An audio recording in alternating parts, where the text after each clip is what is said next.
मित्रों, मैं सोहेल सर फिर एक बार मेरे चैनल में आप सभी का स्वागत करता हूं। आज हम लोग देखने के लिए जा रहे हैं कक्षा 10वीं ग्रेड 10 स्पर्श भाग 2।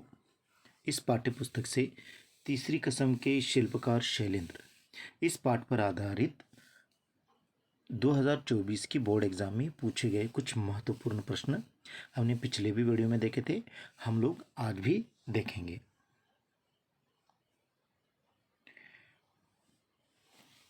प्रश्न कुछ इस प्रकार है जो 2024 यानी 2024 की बोर्ड एग्जाम में पूछा गया था। तीसरी कसम फिल्म को किन कसौटियों का सामना करना पड़ा, ये प्रश्न है और इसका उत्तर कुछ इस प्रकार। फिल्म तीसरी कसम की चुनौतियां भावना प्रधान फिल्म होने के कारण इसे खरीदार नहीं मिल रहे थे। आम आदमी इस फिल्म की संवेदना को समझने में सक्षम नहीं था। अंततः इससे धन कमाने की अपेक्षा भी बहुत कम थी। ये इस प्रश्न का उत्तर है। अगला प्रश्न है, तीसरी कसम फिल्म नहीं सेलुलाइड पर लिखी कविता थी, पाठ के आधार पर सिद्ध कीजिए। ये प्रश्न है और इसका उत्तर कुछ इस प्रकार है। फणीश्वरनाथ रेणु की अमर कृति तीसरी कसम उर्फ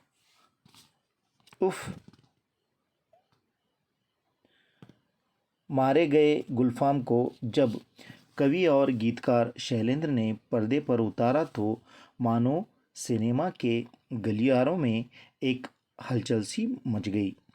यह फिल्म अपने गीत संगीत कलाकारों और उनके द्वारा किए गए अभिनय, कहानी, डायलॉग्स आदि के कारण मील का पत्थर साबित हुई।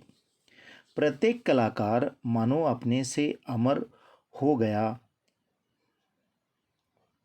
साथ ही यह भी सिद्ध हो गया कि एक उद्देश्यपूर्ण और सार्थक कहानी को पर्दे पर उतारना कितना कठिन कार्य है। कह सकते हैं कि यह फिल्म नहीं बल्कि सेलुलाइड पर लिखी एक कविता थी जिसने सबके मन को आत्मविभोर कर दिया था। ये दो प्रश्न हैं और इसके उत्तर कुछ इस प्रकार हैं।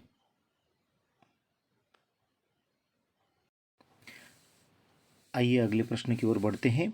तीसरी कसम के शिल्पकार शैलेंद्र पाठ के आधार पर सिद्ध कीजिए कि सिनेमा की चकाचौंध के बीच रहते हुए भी शैलेंद्र यश और धन लिप्सा से कोसों दूर थे। ये प्रश्न है, इसका उत्तर। ये भी प्रश्न 2024 की बोर्ड एग्जाम में पूछा गया था। इसका उत्तर कुछ इस प्रकार है।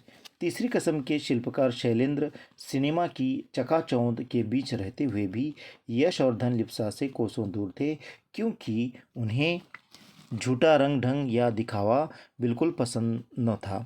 इन्हें न धन संपत्ति का लालच था, न नाम कमाने की इच्छा। इन्हें तो केवल अपने आप में संतोष की कामना थी। इस प्रश्न का उत्तर है। आइए अगले प्रश्न की ओर बढ़ते हैं। तीसरी कसम के शिल्पकार शैलेंद्र पाठ के आधार पर सिद्ध कीजिए कि मूल कहानी का रेशा छोटी छोटी बारीकियां तीसरी कसम फिल्म में उतर आई हैं। इस प्रश्न का उत्तर कुछ इस प्रकार है। तीसरी कसम फिल्म साहित्यकार फणीश्वरनाथ रेणु के उपन्यास मारे गए गुलफाम पर आधारित थी, जिसे शैलेंद्र जी ने पर्दे पर उतारा था। अपनी भाव प्रभावता का सर्वश्रेष्ठ तथ्य प्रदान किया। हमारी फिल्मों की सबसे बड़ी कमजोरी होती है कि वे असल जीवन की त्रासदी से कोसों दूर होते हैं, अर्थात उन्हें ग्लोरीफाई किया जाता है। परंतु तीसरी कसम फिल्म की खास बात यह थी कि वह जीवन की पारंपरिकता, त्रासदी व दुख को भी सहज स्थिति में जीवन सापेक्ष प्रस्तुत करती है।